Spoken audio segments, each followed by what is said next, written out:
जितनी भी बड़ी परीक्षाएं हैं जो छात्रों के भविष्य से, नौजवानों के रोजगार से जुड़ी हैं, उनका पेपर लगातार लीक हो रहा है। लोकसभा चुनाव में भी ये मुद्दा रहा, लेकिन सरकार बेशर्माई से न कोई कार्रवाई कर रही है और इस तरह के माफियाओं को पनपा रही है।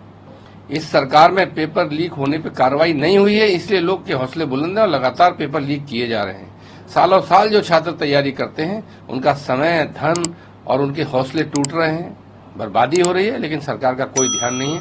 ये एक महा घोटाला है।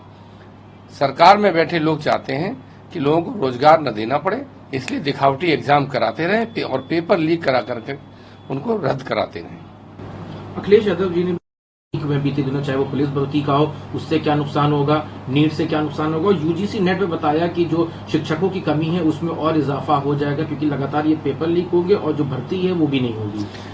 व्यवस्था समाप्त हो रही है, रिटायरमेंट लोगों का तय है, भर्ती आप कर नहीं रहे, तो ये डेफिसिट तो हर विभाग में आना है।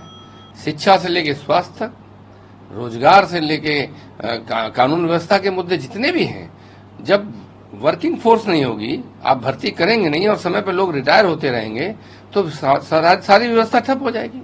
और जो उत्तर प्रदेश की पुलिस भर्ती के बारे में अभी सूचनाएं आ रही हैं, जिस गुजरात की एजेंसी ने पेपर कराया वो विदेश भाग गया। आज मैंने अभी न्यूज में देखा कैसे भाग गया।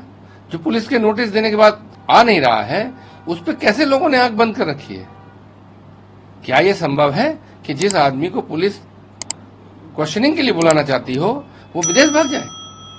तो यह पूरी सरकार को जिम्मेदारी लेनी पड़ेगी। ये पूरी व्यवस्था ठप कर दी भारतीय जनता पार्टी की सरकारों ने। तो क्या जो अखिलेश रोजगार के बारे में वही ना करें और लगातार पेपर लीक होता जाए, और जो रोजगार बेरोजगारी के बारे में लोगों को अटका दिया, वो परीक्षा देते रहे, परीक्षा फेल पास होते रहे, पेपर लीक दोबारा से।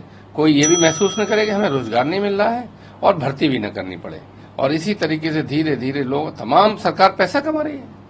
जो पेपर लीक होते हैं, छात्र फीस लगाते हैं, तैयारी करते हैं, एग्जामिनेशन सेंटर पे जाते हैं, रात रात रुक के होटलों में परीक्षा दे के आते हैं। क्या ऐसी कोई जिम्मेदारी ले रहा है?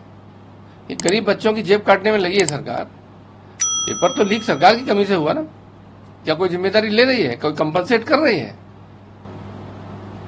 आप लोग लेकिन सरकार को कह रहे हैं, सरकार कह रही है कि हमारी जीरो टॉलरेंस पॉलिसी है, हम सीबीआई जांच करा रहे हैं, यूपी एसटीएफ को भी जांच हम दे रहे हैं, हर तरह की चीजें कर रहे हैं, हम तो लगातार इसको रोकने का प्रयास कर रहे हैं। वो ये कहें कि हम लगातार रोकने का प्रयास कर रहे हैं, लेकिन हम असफल हैं। जनता को, नौजवानों को, देश के लोगों को नतीजा चाहिए।